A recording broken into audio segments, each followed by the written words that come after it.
So the internal capsule structure, function, and lesion syndrome.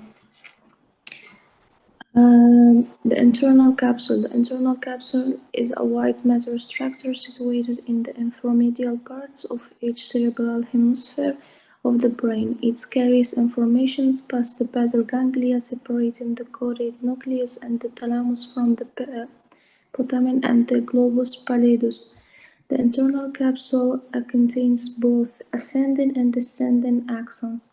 Going to and coming from the cerebral cortex, it also separates the caudate nucleus and the putamen in the dorsal striatum, a brain region involved in motor and reward structure.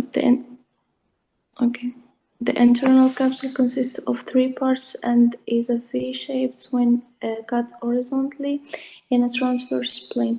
The band in the V-shape is called the genu. The anterior limb or crus anterius is the part in front of the genu between the head of the caudate nucleus and the lenticular nucleus. The posterior limb or crus posterius is the part behind the genu between the thalamus and lenticular nucleus. The retrolenticular portion is caudal to the lenticular nucleus and carries the optic radiation, also known as the geniculocalcarine tract. The fiber from lateral part of lateral geniculate nucleus is carried through the retrolenticular portion. The sublenticular portion is beneath the lenticular nucleus and are tracts involved in the auditory pathways from the medial geniculate nucleus to the primary auditory cortex. Next, the functions. The functions. The internal capsule provides passage to ascending and descending fibers running to and from the cerebral cortex, working anterior to posterior. The anterior limb of the internal cortex contains frontopontine fibers projects from frontal cortex to the pons. Thalamocortical radiation are the fibers that connect the medial and anterior nuclei of the thalamus to the frontal lobes. The genu contains cortical cubular fibers which run between the cortex and the brainstem.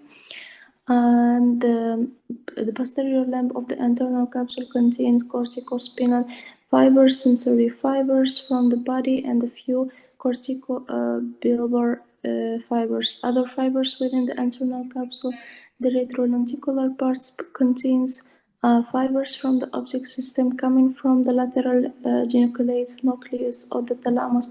More posteriorly, this becomes the optic radiation. Some fibers from the medial geniculate nucleus also pass in the retrolenticular internal capsule, but most are in the sublenticular part. The sublenticular part contains fiber connecting with the temporal lobe. This includes the auditory radiation and temporoptine fibers. Last one. The clinical finding in internal capsule stroke. So the symptoms and signs: weakness of the face, arm or leg, known as one of the classic types of lacunar infarct, a pure motor stroke. Pure motor stroke caused by an infarct in the internal capsule is the most common lacunar syndrome. Upper motor neuron signs, hyperplexia, Basinski Hoffman present clonus spasticity. Mixed sensory-motor stroke and signs. Both motor and sensory fibers are carried in the internal capsule. A stroke to the posterior limb of the internal capsule can lead to contralated weakness and contralated sensory loss. Thank you. Okay, Ali Mustafa Gamal, are you here? Ali Mustafa Gamal? Yeah. Okay, I will share your presentation.